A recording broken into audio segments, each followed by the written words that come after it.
प्रेम और आनंद का प्रतिबिंब समझ, चेतन का प्रतिबिंब समझ, स्थिरता दृढ़ कर, सत्य का सनातन धर्म का विशेष ध्यान रख। तू सत्य है और सत्य शरीर मर रहा है। तू चेतन है, जड़ शरीर विलय हो रहा है। तू आत्मा ब्रह्म है।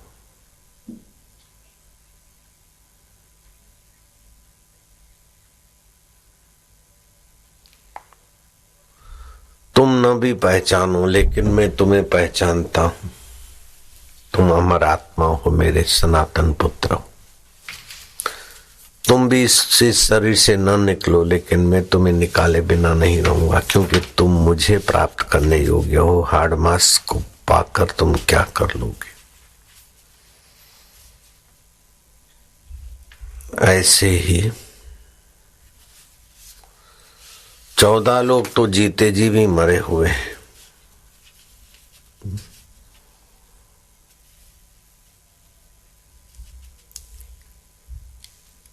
और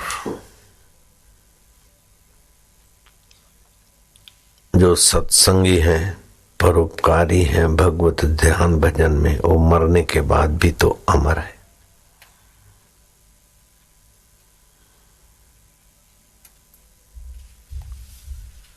हे अमृत पुत्र, तू मरता नहीं। ऐसा जिसने ज्ञान सुना है वो धनभागी है।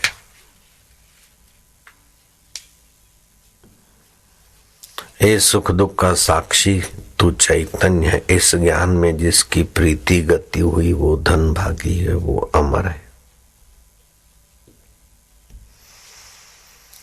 ओमकार का जप करे, ध्यान करे, महापुरुषों का संग और सेवा में तत्पर रहे, वह जीते जी मुक्त आत्मा है। मरने के बाद भी अमर तत्व को पा लेता है।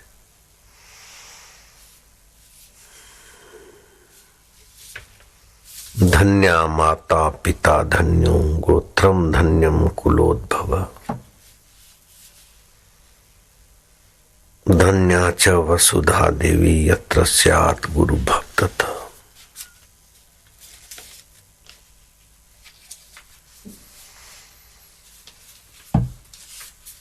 जो पाखंडी आदमी है वो जीते जी मरा हुआ है। धूर्त आदमी, झूठा।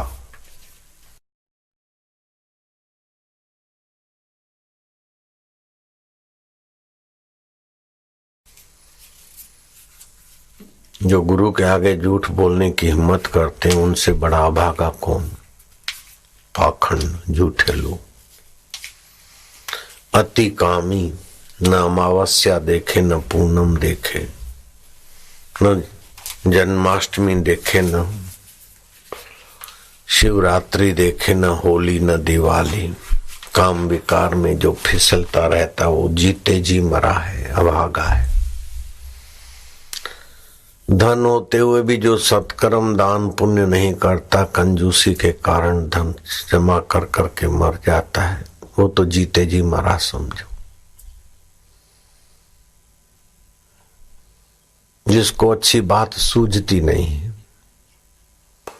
अच्छी जगह पर बैठने में रुचि नहीं, मूड है, वो जीते जी मरा है। जो भावना से दरिद्र है, कर्म से दरिद्र है, भक्ति से दरिद्र है, पैसे से दरिद्र है, वो जीता जी मरा हुआ है। जिसका कहीं उपयोग नहीं, यश नहीं, दूसरों पर बोझा है, वो जीते जी मरा है।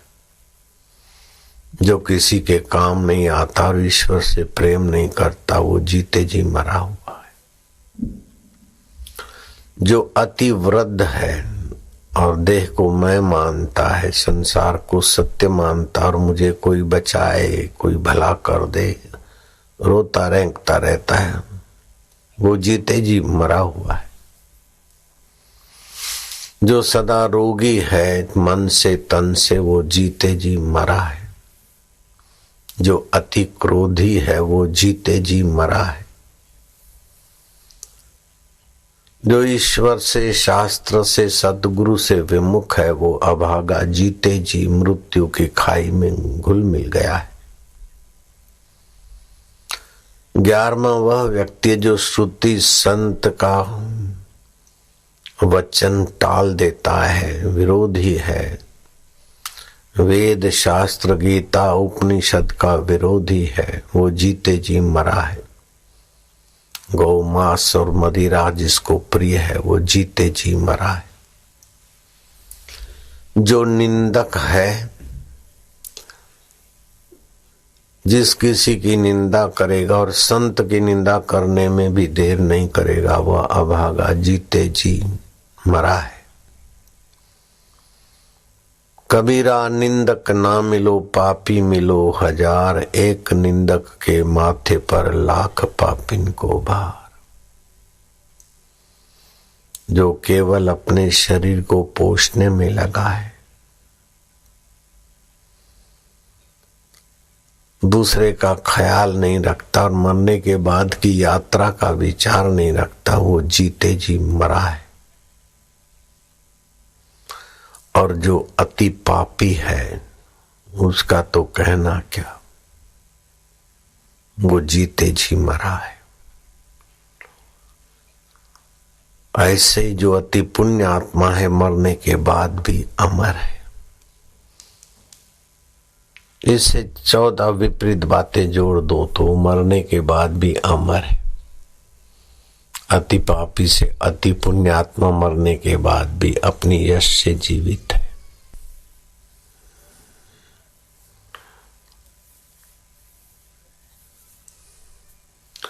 जिसके जीवन में पाखंड नहीं है, सच्चाई है, वो मरने के बाद भी अमर है। जो काम का गुलाम नहीं है, राम के रस में तृप्त है, वो मरने के बाद भी अमर है। जो दानी है, उदार है, वो जीने के मरने के बाद भी अमर है। जो शास्त्र संत के उपदेश सत्संग से मूढ़ता मिटा चुका है, वो मरने के बाद भी अमर है। जिसके जीवन में सत्संग का धन है, जप और ध्यान का धन है, सेवा का धन है, वो मरने के बाद भी अमर है। जो भगवत यश से सुसंपन्न है, वो मरने के बाद भी अमर है।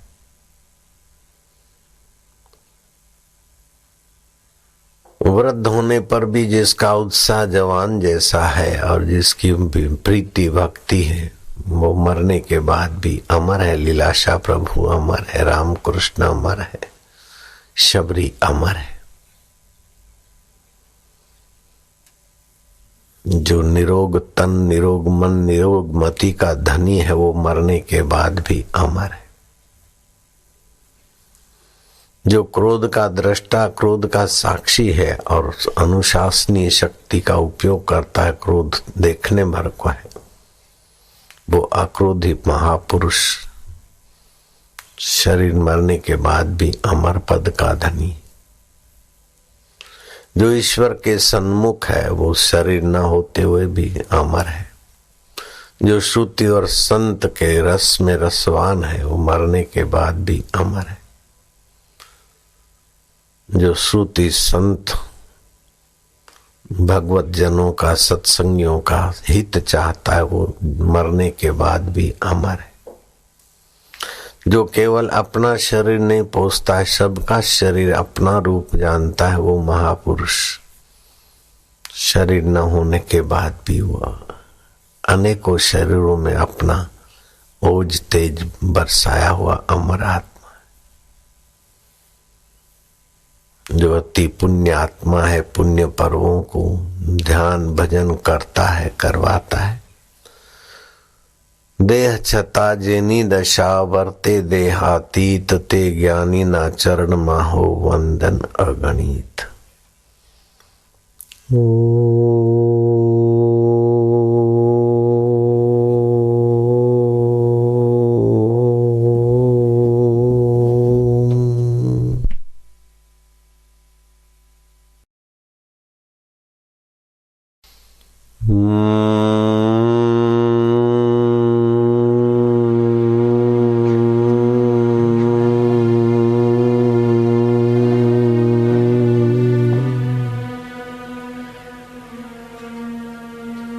मरना जीना शरीर का खेल है, दुखी सुखी मन का खेल है, चिंतित निश्चिंत चित्त का है मैं प्रभु का प्रभु मेरा। इसे करते अंदर आनंदित आह्लादित होते जाओ तो जीवन है, लेकिन मौत भी तुम्हारे परम जीवन की सुवास देगी। Om Om. O my soul you are God. ओ मेरे आत्मदेव तुम ही परमात्मा। आर नॉट फॉर अवे, तुम नहीं हो, दुर्लभ नहीं हो, मेरे ही आत्मदेव। ऐसा समझकर विश्रांति पाने वाला जीते जी तो अमर है और शरीर न होने के बाद भी अमर ब्रह्म के साथ एक है। तस्य तुलना के न जायते, ब्रह्मज्ञानी की मत कौन बखाने, नानक ब्रह्मज्ञानी की गत ब्रह्मज्ञानी जाने। ब्रह्मज्ञानी सकल सृष्टि का करता, ब्रह्मज्ञानी सद जीवत नहीं मरता। उस ब्रह्म परमात्मा का ज्ञान जिसने पा लिया वो सदा जीता है, कभी मरता नहीं। देह की मृत्यु वास्तविक मृत्यु नहीं, समझ की मृत्यु, शांति की मृत्यु, भक्ति की मृत्यु, सत्कर्म की मृत्यु ही जिंदों को मार बैठी। और सद्गुणों की समझ मृतकों को भी अमरता प्रदान कर देती। शबरी कहती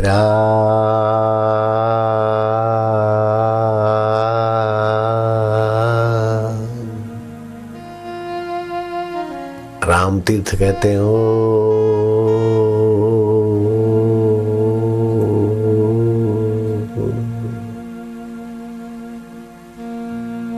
नानक जी कहते हैं हरि ओ।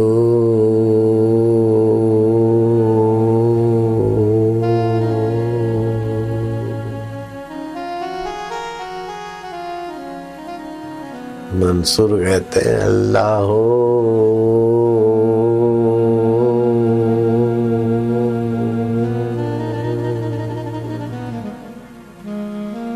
ओंकार के दीर्घ उच्चारण में संकल्प विकल्प नहीं, यही तो हमारा आत्मा की खबर है।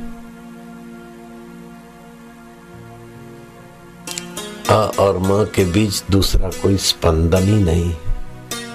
अमरता दूर नहीं, दुर्लभ नहीं, परे नहीं, पराई। श्वास अंदर गया बाहर आए तो गिनती। 3 घंटे रोज जो जप करता है वो अमर पद को सहज में पा लेता है। हंसी वो, खेली वो, धरी वो ध्यान, अहर निष्कथि वो ब्रह्म ज्ञान। संध्या का समय था।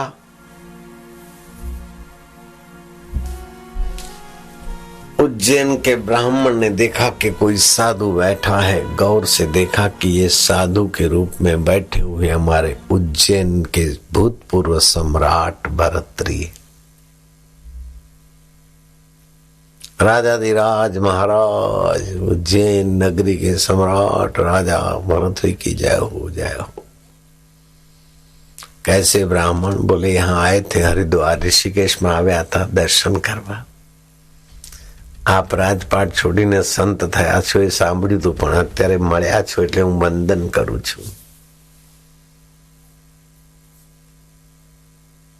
क्या सेवा करे ब्राह्मण? बोले जैसा भी आपको। ब्राह्मण को मिल जाए दक्षिणा। उदार भरतरी ने चिट्ठी लिख दिया मंत्रियों पर।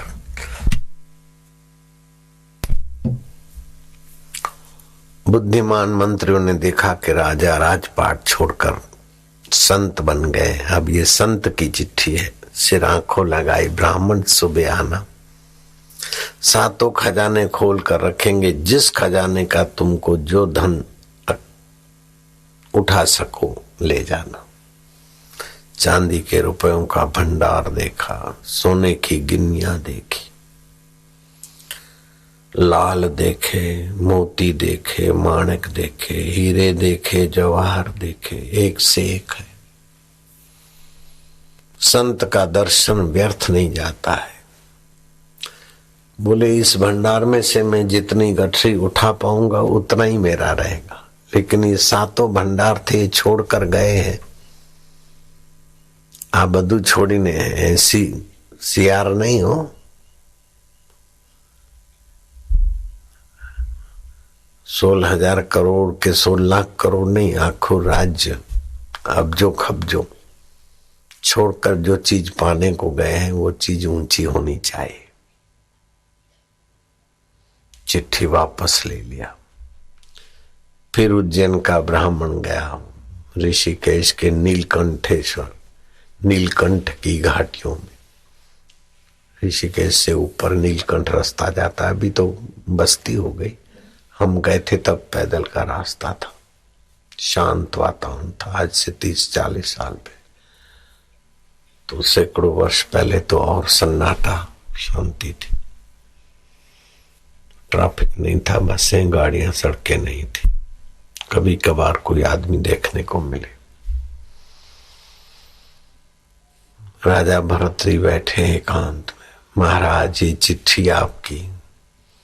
बड़ा आदर किया था मंत्रियों ने, 7 खजाने खोल के रखे और मेरे को दिखाए, जितना उठा सको ले जाओ, लेकिन जो छोड़कर आप आए हो जो चीज पाने को, मुझे उसी में से प्रसाद दीजिए।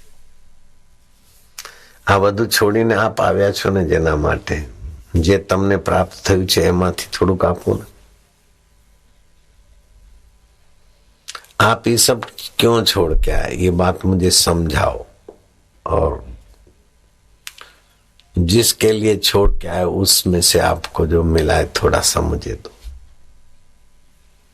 बुद्धिमान राजा भरतरी ने कहा, वो सामने गांव है, पहाड़ी सामने दिखती, लेकिन चलते चलते शाम हो जाती।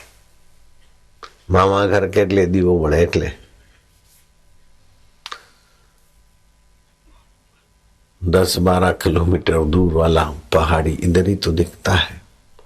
मालधारी आए थे, गायों भैंसों बकरे वाले, थोड़े लोग दिख रहे थे। जाओ उधर से दही लेके आओ, कुछ सेवा करो तो मेवा मिले। संत की सेवा भाग्यशाली को मिलती है। संत की सेवा और संत की आज्ञा पालने से भाग्य की रेखाएं बदलती। मेटत कठिन कुअंक भाल के, भाग्य के कुअंक मिटते।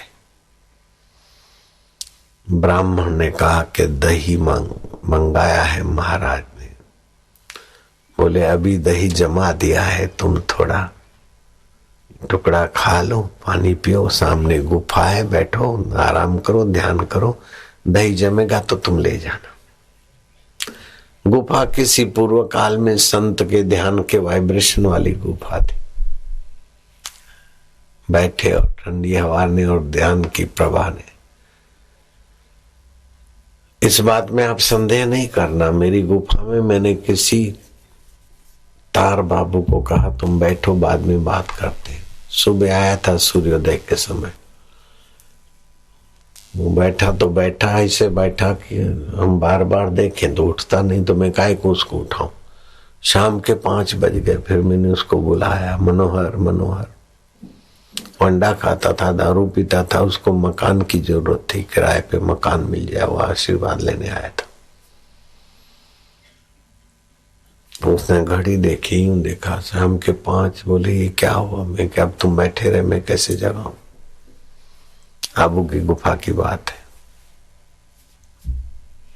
स्थान धर्म होता है।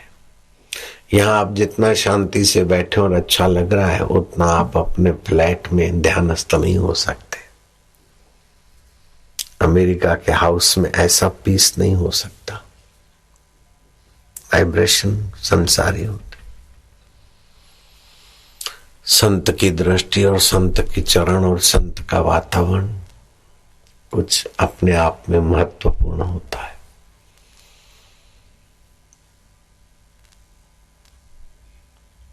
एक 2 दिन 3 दिन बीत गए, ब्राह्मण उठा तो देखा तो कोई मालधारी है नहीं, सुनसान।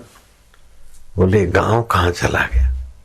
अभी तो हम बैठा ध्यान में, पता ही नहीं कि कितने दिन बीत गए। भरतरी के पास आए, बोले वो क्या है? मैंने तो देखा है गांव है, अभी दही देंगे। आंख बंद करी, आंख खोली तो स्वप्न।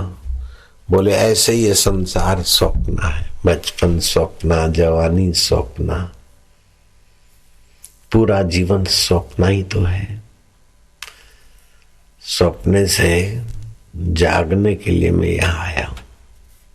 मोह निशा सब सोवन हारा, देखई स्वप्न अनेक प्रकार। और मुझे जो मिला है, तुमने ध्यान किया था, और जो रस मिला है उसी का मैंने स्वाद चखाने को तुमको भेजा था। बोला अब दूसरी चिट्ठी लिख दे, तुम और तुम्हारा बेटा जितना बड़ा तगारा ले जाओ। बोले नहीं नहीं महाराज, अब मैं यही पाऊंगा, सफिशिएंट। મારે 80 ના 180 નથી જોઈતા, 500 ને 80 નથી જોઈતા, જેટલું છે બરોબર છે, બહુ છે। क्या करिए क्या जोड़िए थोड़े जीवन काज, छोड़ी छोड़ी सब जात है, देह गेह धन राज सब छूटने वाला है। अछूट आत्मा का वैभव चाहिए, अछूट आत्मा की शांति, अछूट आत्मा का ज्ञान, अछूट आत्मा का आनंद। प्रभु ते इतना मांगिए 9 कोटि सुख समाये, मैं भी भूखा ना रहूं, साधु भी भूखा ना जाए। અમારે ભૂખ્યા ના રહેવું પડે ને સાધુ સંતની સેવામાં પીછેહટ ના થાય, એટલું છે બહુ છે, બસ બહુ હોય પણ જો અમારી તબિયત સારી ના હોય તો બધું નકામ, બહુ હોય પણ સારા કામ માટે છૂટે નહીં તો એ નકામ। जीते जी मरना क्यों, मरने के बाद भी अमर रहना ये हमारा लक्ष्य होना चाहिए।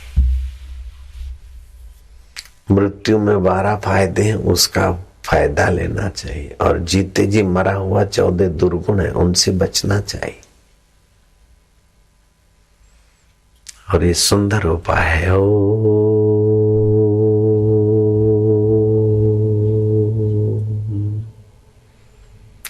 संकल्प विकल्प चंचलता हर लेगा, अपनी दिव्यता भर लेगा।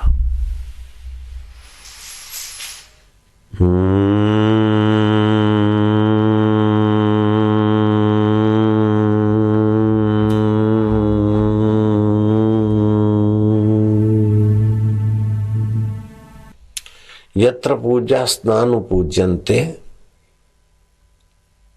जहां पूजनीय व्यक्तियों का अनादर होता है वहां विफलता, भय, शोक, प्रभावहीनता और मृत्यु तांडव करती है।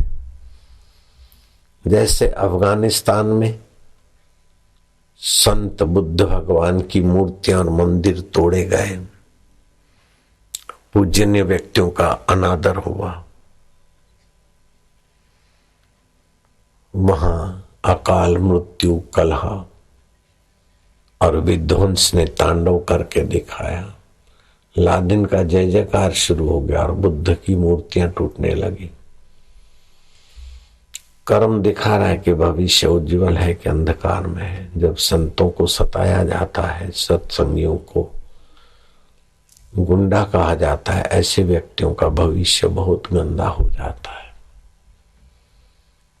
कभी तो चोर में भी साधु देखते थे, लेकिन यहाँ साधु सत्संगी बेचारे जो दूर से आए, उनको भी न जाने कैसे कैसे गंदे शब्दों से संबोधित करने वाले अखबार वालों की भी हालत खराब है। हम तो चाहते हैं कि क्यों अपना कुल खानदान बर्बाद करते हैं। ऐसे लोगों के कुल खानदान पूर्ण हो जाते हैं, आगे कुल परंपरा ही नहीं चलती।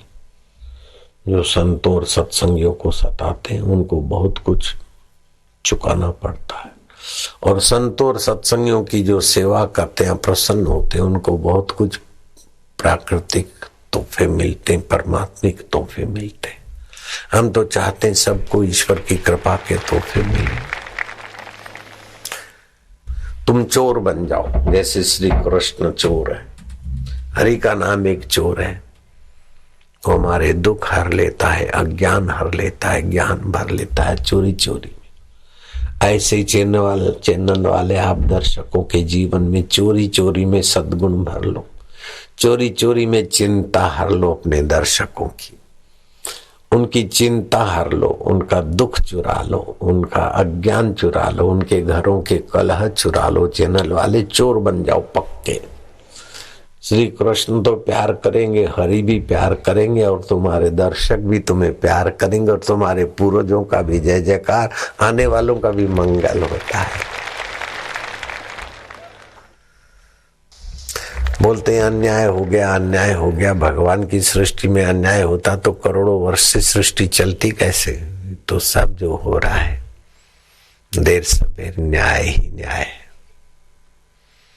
अन्याय किसी का ज्यादा समय टिकता नहीं, टिक सकता नहीं। नारायण हरि भगवान सबका मंगल करे। हे प्रभु आनंद दाता ज्ञान हमको दीजिए, तेरे स्वरूप का ज्ञान दे, तेरी शांति का ज्ञान दे। हे द्वारकाधीश तू सतबुद्धि आप, संत सताए तीनों जाए, तेज बल और वंश। ऐसे ऐसे कई देख लो, रावण कौरव जैसे कंस। सत्संगियों की सेवा भागशाली को मिलती। भीष्म जी बाणों की सया पर सोए हैं, और जो मिलने जाते उनका सत्कार करते। आप यहाँ बैठिए, आप दाईं और विराजिए, आप बाईं और विराजिए। 5 पांडवों को कहते हैं कि आपके तो सलाहकार श्री कृष्ण है, कुंता महारानी, सत्यव्रतधारी ज्येष्ठ पुत्र है युधिष्ठिर, गांडीव धनुषधारी। फिर भी देव की लीला जानी नहीं जाती। आपको भी संसार कष्ट देता है। केशव आपकी लीला अद्भुत है। आपको मैं कहाँ बैठा हूँ? आप तो मेरे पलकों में ही विराजमान हुए, आप तो मेरे नेत्रों में ही बैठे, सामने दिखिए। आपका पीतांबर फरफराता रहे, नजर मेरी ओर रखना। मैं कन्यादान करना चाहता हूँ। और बाल ब्रह्मचारी कन्या कहाँ से लाए? बोले मेरी बुद्धि रूपी कन्या मैं तुमको अर्पण करता हूँ। इंद्रियां मन में लगाऊंगा, मन बुद्धि में लगाऊंगा, और बुद्धि तुम में लगाकर मैं तुम ही का हो जाऊंगा। मैंने अपने कर्म रूपी देवता के द्वारा आपकी पूजा की थी। आपके कोमल कोमल हाथों में मैंने तीक्ष्ण बाण मारकर आपकी पूजा की थी। अपना कर्तव्य निभाया था केशव। ये कैसा कर्म योगी है भीष्म पितामह। भीष्म अष्टमी को जिन्होंने उत्तरायण के बाद भीष्म अष्टमी आती देह त्यागा था। देह सभी मिथ्या हुई, जगत हुआ निसार, हुआ आत्मा से तभी अपना साक्षात्कार। भगवत गीता के 12वें अध्याय का 8वां श्लोक से लेकर 11वें श्लोक तक के 4 श्लोक जो हैं समर्पण योग के हैं। जीव का स्वभाव है किसी न किसी का आश्रय लिए बिना नहीं रहता। जब आश्रय लेना ही है तो हीन आश्रय न लीजिए। जैसे कई का हीन आश्रय दशरथ को रुला देते हैं, अथवा तो मंथरा का हीन आश्रय कई को फिसला देता है। लेकिन शबरी का मतंग ऋषि के चरणों में आश्रय जो है वो उन्नत कर देता है। रावण सोने की लंका का धनी है, लेकिन हीन आश्रय लेता है विषय विकारों का, उसे रोना पड़ता है।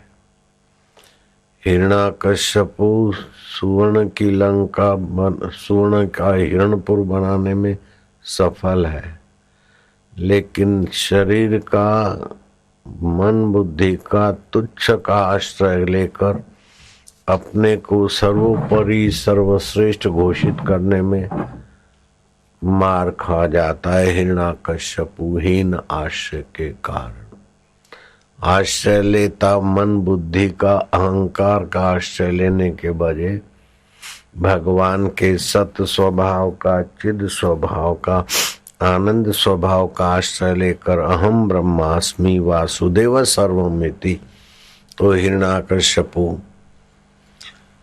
भगवत तुल्य सम्मानित होता, पूजा जाता। क्योंकि हिरण्यकश्यपु की तपस्या ऐसी थी कि जहां दृष्टि डालता तो संकल्प से वस्तुएं पैदा कर लेता था। 60,000 वर्ष तपस्या का बल था उसके पास, और वरदानों की लंबी छड़ी थी उसके पास। न ऊपर मरू, न नीचे मरू, न बाहर मरू, न अंदर मरू, न देव से मरू, न दानव से मरू, न मानव से मरू। तो फिर नरसिंह अवतार नया बनाना पड़ा भगवान को। उसकी तपस्या ऐसी थी कि ब्रह्मा जी को वरदान देने ही पड़े, और ऐसी तपस्या थी समुद्र तट पर खड़ा हो जाता तो समुद्र उछाल उछाल कर मोती दे देता और भी खजाने उछालता। ऐसे ही पहाड़ों और पर्वतों के तरफ दृष्टि डालता तो अपने खनिज, चांदी आदि और द्रव्य दे देते। खेत पर दृष्टि डालता तो खेत बिना बोए बिना जोते खेत उत्पन्न हो जाते। बस ले लो फल, ले लो अन्न औषध, इतनी उसमें तपस्या थी। फिर भी कोई न कोई आश्रय तो लेना ही पड़ा। काय का आश्रय लिया? मैं का आश्रय लिया। मरने वाले शरीर के में मैं जोड़ दिया। मैं ही भगवान हूँ। अरे मैं भगवान हूँ तो दूसरा कौन है? बोले मैं भगवान हूँ, सब मेरे अधीन है, सब मेरा हुक्म माने। तो ये ही न आश्रय हो गया, और सब मेरा स्वरूप है, ये महान आश्रय हो गया।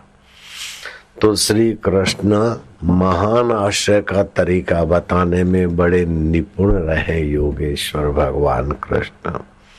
गीता के 12वें अध्याय के 8 से 11 श्लोक, 11वें श्लोक तक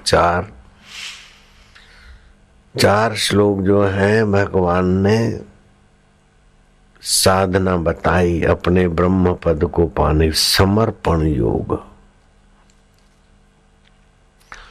समर्पण योग जहां से सृष्टि उत्पन्न होती है, स्थित होती है, जिसमें विलय हो जाती है, जिसकी सत्ता से माँ के शरीर में हमारे लिए दूध बना, जिसने सूर्य बनाया, चंदा बनाया, पृथ्वी चक्र काटती रहती है, नक्षत्र और ग्रह जिसके अनुशासन में चलते रहते हैं, ऐसे परब्रह्म परमात्मा को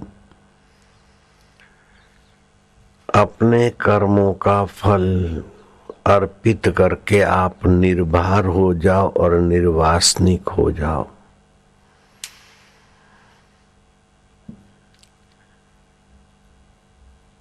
और वहां भगवान उस तत्व के साथ अपनी एकाकारता भी तुम्हारे में जगाना चाहते हैं। इसलिए एकदम स्पष्ट आप अपने शुद्ध बुद्ध सच्चिदानंद स्वरूप को प्राप्त करने में सरलता का एहसास कर सकते हैं। भगवान कहते हैं निवश्यसि मयि वा अत ऊर्ध्वं न संशयः। मुझसे मन को लगाओ और मुझ में ही बुद्धि को लगाओ। इसके उपरांत तू मुझ में ही निवास करेगा।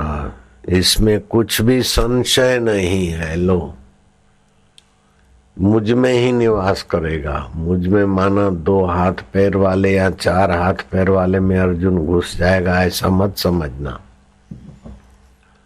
भगवान का जो वास्तविक स्वभाव है, ब्रह्म स्वभाव, उसी में आप स्थित हो जाएं, ऐसा स्पष्ट बोलने वाले अनुभव की महान जागृत मूर्ति भगवान के सिवाय और कौन बोल सकता है। मयि वा मनः माध्यस्थं मयि बुद्धि निवेश्य निविशसि मयिवाह अतः ऊर्ध्वं न संशय। मुझ में ही मन को लगा और मुझ में ही बुद्धि को लगा। हम बुद्धि चीज वस्तु में लगाते हैं और फिर मन में कोई न कोई वस्तु व्यक्ति का महत्व समझते हैं। बुद्धि लगाई काम धंधे में और मन लगा पत्नी के पास जाने में, बच्चों की पढ़ाई में सहयोग देने में, इसमें उसमें। ये अपने ढंग से होता रहेगा। वास्तव में हम जिसमें लग जाए, मन बुद्धि भी उसमें लग जाए तो एकदम खेल है, खेल। महातरक्की करना बड़ा सुगम हो जाता है। तरक्कियां तो मिटती है, लेकिन महातरक्की एक बार होती तो फिर कभी आदमी च्युत नहीं होता। महातरक्की अर्थात अच्युत पद को पा लेना, जो अपने पद से, अपने महिमा से, ब्रह्मा जी भी अपने ब्रह्म पद से च्युत हो जाते, इंद्र भी इंद्र पद से च्युत हो जाते, लेकिन आत्म पद से कभी कोई च्युत नहीं हो सकता। ऐसा अपना आत्म पद को पाले। एक बार आत्म पद, योगी योग भ्रष्ट हो जाता है, धनी धन भ्रष्ट हो जाता है, सत्ताधीश सत्ता भ्रष्ट हो जाता है, इंद्र इंद्र पदवी से भ्रष्ट हो जाता है। लेकिन जहाँ कभी पतन की गुंजाइश नहीं है, वैकुंठ वाला वैकुंठ से गिर जाता है, जय विजय जैसे। स्वर्ग वाला स्वर्ग से गिर जाता है। यद गत्वा निवर्तन्ते तद्धाम परमम मम, जहाँ जाने से फिर पुनरागमन नहीं होता, वो मेरा परम धाम है, जहाँ से मैं स्फुरित होता है। दूर नहीं, दुर्लभ नहीं, परे नहीं, पराये नहीं। तो ये आज के ये चार जो उपाय भगवान बता रहे हैं, या तो समर्पण योग सीख लो, अथवा तो अभ्यास योग युक्तेन चेतसा नान्यगामिना। आप मन बुद्धि भगवान में नहीं लगा सकते, अपने मैं को भगवान में समर्पित नहीं कर सकते। महिलाओं के लिए समर्पण योग बड़ा सरल है, भाइयों के लिए जरा कठिन हो सकता है। जैसे मीरा ने समर्पण योग में सफलता पाली, शबरी ने समर्पण योग में सफलता पाली। अथवा तो किसी किसी भक्त ने, हिरण्याकश्यपु समर्पण योग में नहीं चल सके तो अभ्यास करते ईश्वर को पाने का नहीं चल पाए। अभ्यास योग नहीं कर सकते हैं तो भगवत अर्थ कर्म वो भी नहीं कर पाए, और सर्व कर्म का फल त्याग वो भी नहीं कर पाए। तो 60,000 वर्ष तपस्या और दृष्टि डाले तो खेत खली अन्न औषध देने लगे। इतना सब पाने के बाद भी बुरी तरह हार की कगार में जा गिरे रावण और हिरण्याकश्यप। अगर इन चारों में से एक भी साधन कोई करे तो हिरण्याकश्यप अथवा रावण जैसी ऊंचाई पाने की जरूरत ही नहीं है। उससे भी बड़ी ऊंचाई मिले तो कभी नीचाई का मुंह नहीं देखना पड़े। बहुत ध्यान से सुनना, ये खास साधकों के लिए आज का सत्संग उपदेश है। एक तो समर्पण योग है, दूसरा है अभ्यास योग। अथ चित्तम समाधातुम न शक्नोषि मयि स्थिरम अभ्यास योगेन ततो मामिच्छन्तु धनंजय। तू मेरे में समर्पित नहीं हो सकता है तो मेरी प्राप्ति के लिए तो अभ्यास योग कर। अभ्यास योग जैसे एकाग्रता करते हैं या कुछ भी करते हैं तो कुछ बनने के लिए नहीं तो मुझे पाने के लिए कर लो। रावण लंकाधिपति बनने के लिए अभ्यास करता है, हिरण्याकश्यपु हिरणपुर का मालिक बनने के लिए अभ्यास करता है, दोनों बुरी तरह फिसल गए, मार खा गए। यदि तू समर्पित होने में सफल नहीं होता अथवा समर्थ नहीं है, तो यदि तू मन को मुझ में अचल स्थापन करने के लिए समर्थ नहीं है, तो हे अर्जुन, अभ्यास रूप योग के द्वारा मुझको प्राप्त होने के लिए तू इच्छा कर। अगर तुम अभ्यास करते हो जप का, ध्यान का, और उद्देश्य भगवान को पाने का रखते हो, तभी भी आप लंकेश और हिरण्याकश्यप से ऊंची स्थिति के धनी हो सकते।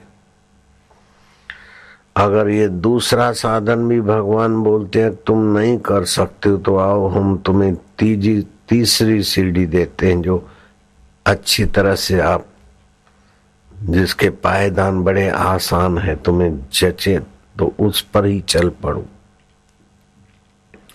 अथवा चौथा हम रैंप भी बताते हैं, उस रैंप से भी तुम ऊपर उठ जाओ।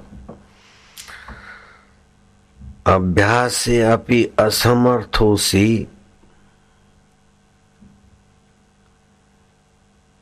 मत कर्म परमो भवः मदर्थपि कर्माणि कुर्वन् सिद्धि अवाप्यसि। यदि तू उपर्युक्त अभ्यास से भी असमर्थ है, तो केवल मेरे लिए कर्म करके मेरे परायण हो जा। इस प्रकार मेरे निमित्त कर्मों को करता हुआ भी मेरी प्राप्ति रूप सिद्धि को ही प्राप्त होगा। चारों का फल एक है, या तो शरणागति योग, या तो अभ्यास योग, अथवा तो भगवत अर्थ कर्म योग। ये तीन योग, अगर तीनों में से जो तुझे अनुकूल पड़ता है, तेरे लिए बढ़िया लगता है, तो इसमें लग जा। कुल मिलाकर उद्देश्य मुझे पाने का रख, शाश्वत को पाने का रख, नश्वर को नहीं। अपने प्रिय को और क्या कहेंगे, सार बात ही तो कहेंगे। अगर इन तीन साधनों में तेरी कहीं रुचि गति नहीं है, तो ले अब सुन, और चौथा सरल साधन देता हूं। सर्व कर्म फल त्याग अथेतद अपि अशक्तोऽसि। इन तीन साधनों में तू अशक्त है, समर्थ नहीं है, ये करने में तू अपने को असमर्थ मानता है, तो ले चौथा साधन, अथे तद अपि अशक्तोऽसि कर्तुम मद्योगमाश्रिताः सर्व कर्म फल त्यागम तत कुरु यत आत्मवान। यदि तू मेरी प्राप्ति रूप योग के आश्रित होकर उपर्युक्त साधन को करने में भी असमर्थ है, उन तीन साधनों में तो मन बुद्धि आदि पर विजय प्राप्त करने वाला होकर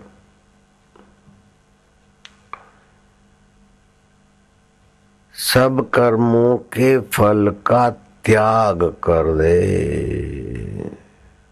त्यागात शांति निरंतरम।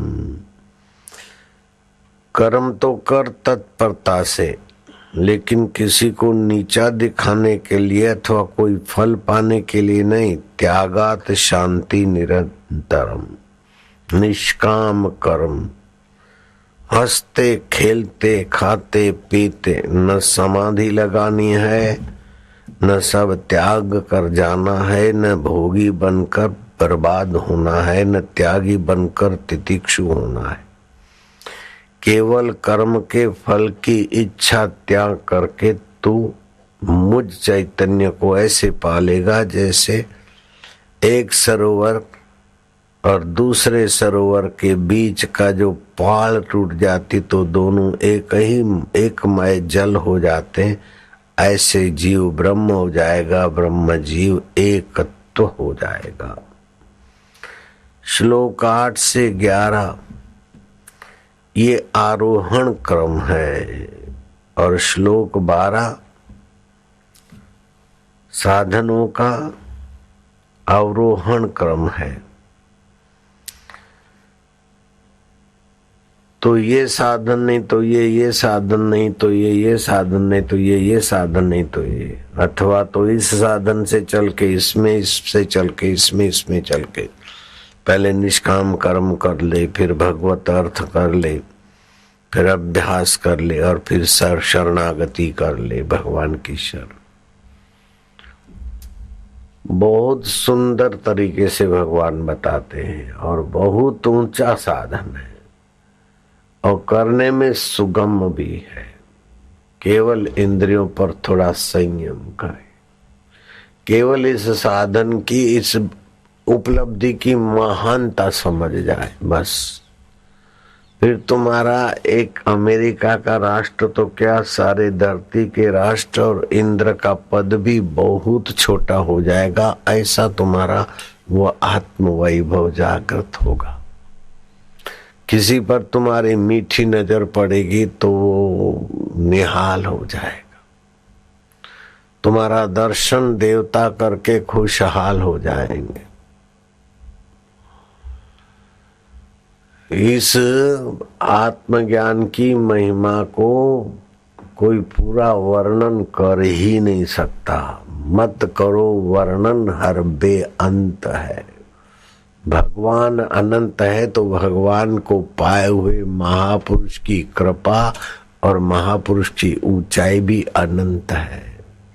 ब्रह्मज्ञानी की मत कौन बखाने? जिसने अपने आत्म ब्रह्म परमात्मा का ज्ञान पा लिया है उसका मति उसको कोई तोल नहीं सकता।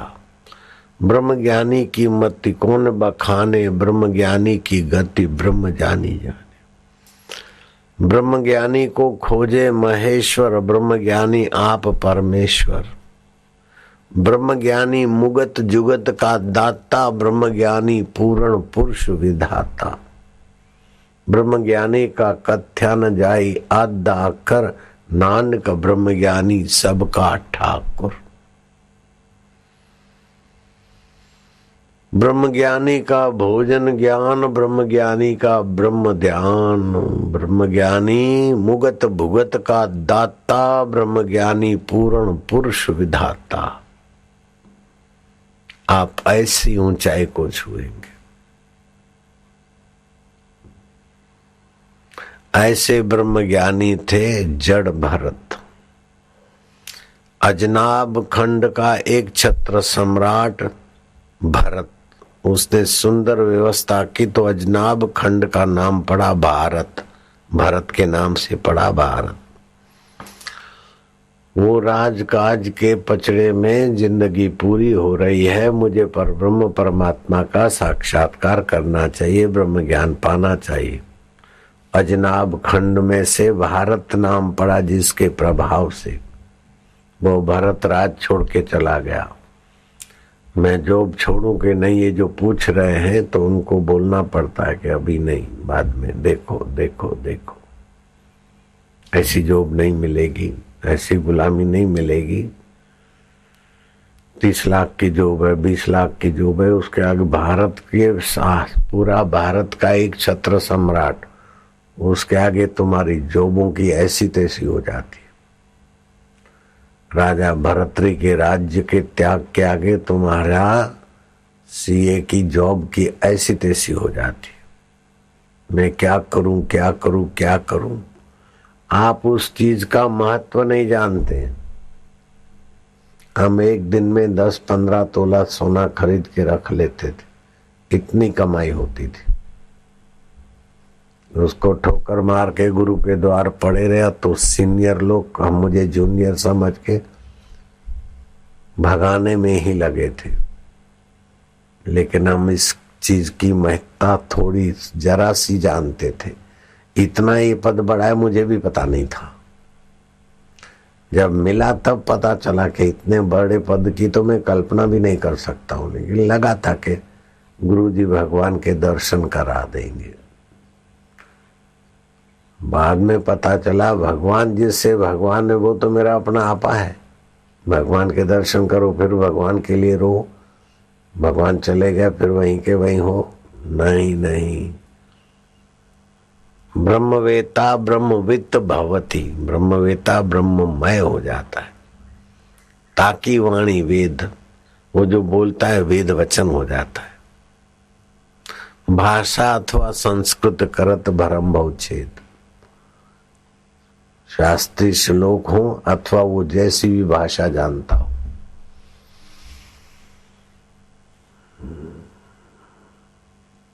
गीता के 6ठे अध्याय में आता है ब्रह्म ज्ञान का महत्व। रैक्व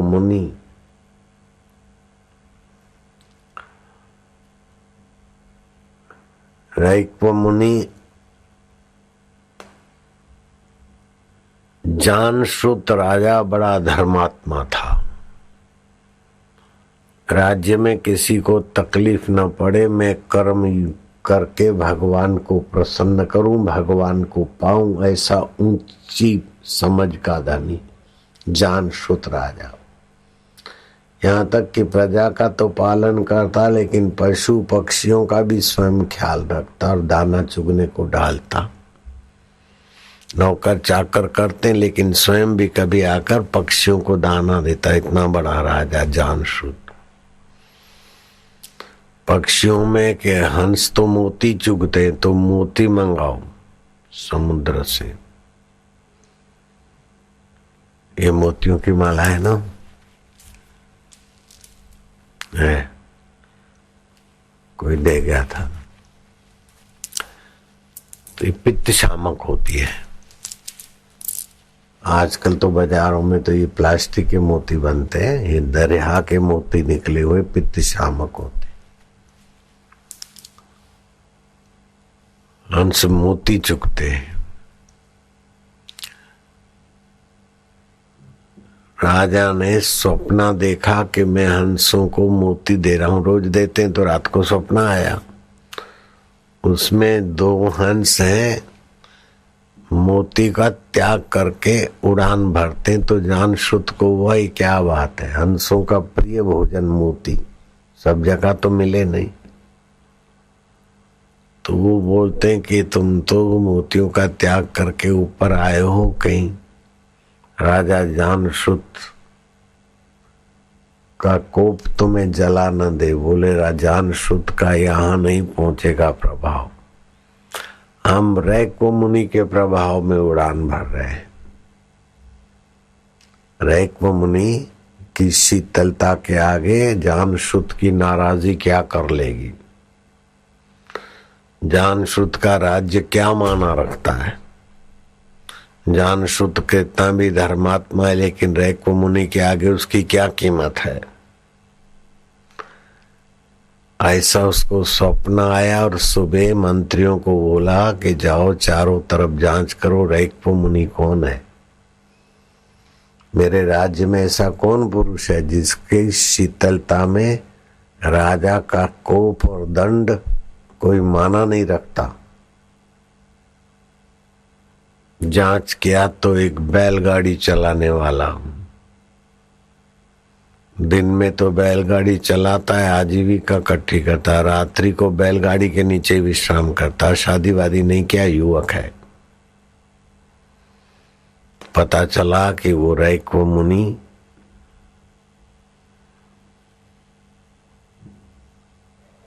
अपने गुरु प्रकाश प्रसादी से अभ्यास योग से ब्रह्म परमात्मा का साक्षात्कार किया हुआ है,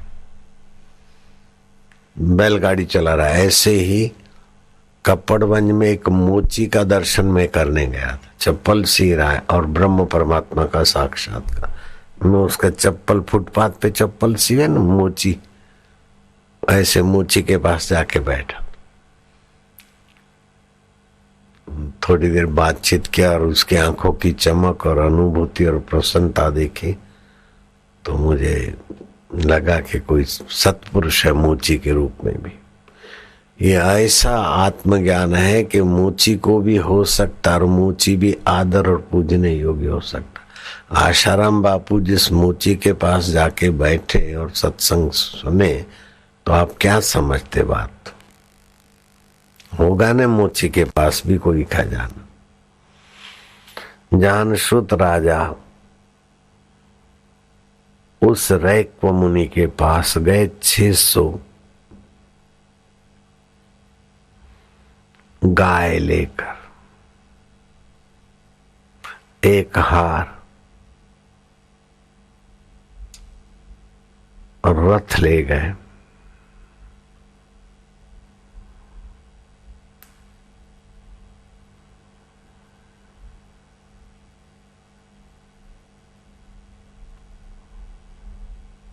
महाराज मुझ पर कृपा हो कीजिए, मुझे आत्मज्ञान का उपदेश दीजिए, आत्मज्ञान में मेरी गति कराए।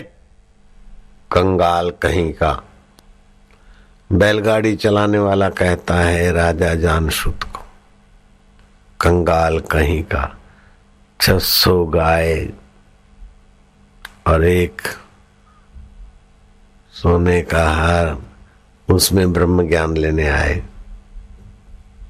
डांट दिया। उस जमाने के राजा भी एक समझदार थे कि संत की डांट में भी हमारी उन्नति छुपी होती। आजकल के लोग तो बदला लेने को ठान लेंगे, इतनी छोटी मति के हो गए बेचारे। जानश्रुत राजा समझ गए कि मेरी गलती हो गई। 600 गाय और एक हार देकर बदले में ब्रह्म परमात्मा का साक्षात्कार, मैंने गलती की। कुछ समय के बाद 1000 गाय, एक हार और रथ, और जांच करते करते उन्हें पता चला कि मुनीश्वर को विवाह करने की इच्छा है, तो अपनी युवती कन्या ले गए। महाराज में ये कन्या आपके सेवा में, आपके घर संसार चलाने के लिए अर्पण करना चाहता हूं। तो कन्या देकर पुत्र लिए जाते तो पुत्र तो पिता का भला चाहेगा ही। ऐसे जमाई भी हैं तो ब्रह्मवेता जमाई है, कोई साधारण तो नहीं है। ब्रह्मवेता को जमाई बनाऊंगा तो फिर मुझे ब्रह्म प्राप्ति आसान हो जाएगी। इस गांव और इसके साथ कन्या के साथ जो दहेज में है वो मैं इतने गांव आपको अर्पण करता हूं। तो कन्या भी अर्पण किया, 1000 गाय अर्पण किया और दहेज में गांव अर्पण किया। और महाराज को प्रसन्न करके राजा जानश्रुत ब्रह्म ज्ञान ले रहे हैं। आप ब्रह्म ज्ञान की महिमा समझिए, तब आपको पता चलेगा कि मैं क्या करूं, जॉब करूं कि जॉब छोड़ दूं, मैं क्या करूं, साक्षात्कार करूं कि जॉब करूं। आपको पता ही नहीं है, महिमा ही पता नहीं है। मैं नौकरी करूं, नौकरानी बनूं, नौकरानी बनी रहूं कि साक्षात्कार करूं। फिलहाल करते रहो नौकरी नौकरी, जब बुद्धि खुलेगी तब पता चलेगा साक्षात्कार क्या होता है और नौकरानीपना क्या होता है, नौकरपना क्या होता है। 1800 नारायण हरि नारायण हरि। पता ही नहीं कि आत्म साक्षात्कार का क्या महत्व है।